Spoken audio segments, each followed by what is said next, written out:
This is one of those fragrances people are usually curious about because they want something clean but not boring, fresh without it feeling overpowering. Green Clover and Aloe feels like waking up to soft breezes over dew-covered green mountains during a summer stay at a mountain resort. So, when it comes to Green Clover and Aloe, what kind of feeling does it bring in a moment in a room?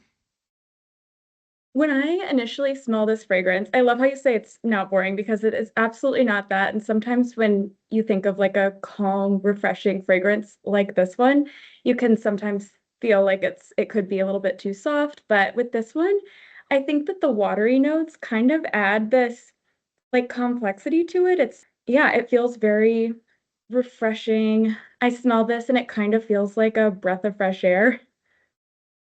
How would you describe the balance between clean and luxurious here? Yeah, so there are a couple of layers within this one. So, like I mentioned, the watery notes, of course. Then we have like the green notes that kind of add this vitality to it, as well as like some of those poppy citrus notes in the top. So, there are a ton of different elements that are layered on top of each other in a really balanced way. So, I think that it does add that sophistication to it. Yeah, I would definitely agree that it's very sophisticated smelling despite it being clean. Like it's not simple in any way. Yeah. Something we hear all the time is that this fragrance reminds people of a Disney resort, that clean, airy, elevated feeling where everything just feels taken care of. And I totally can get that vibe Yeah, when I I could see smell. that too. It really takes you to a place, and I think that's why the watery notes really stand out to me at first. Where does it take you? It takes me to, like, a creek side. Like, it's kind of refreshing, but it's like I also specifically in the morning, like, the fresh dew is on all of the grass, like, kind of that essence.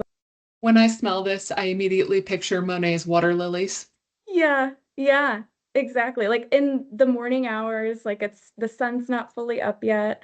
Yeah, I can see that. How does this fragrance sit in a space over time?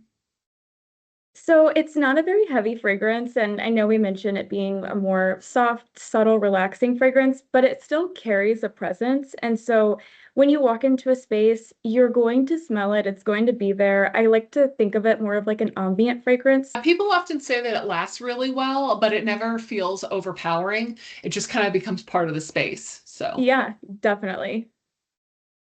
where in the home does green clover and aloe feel most at home?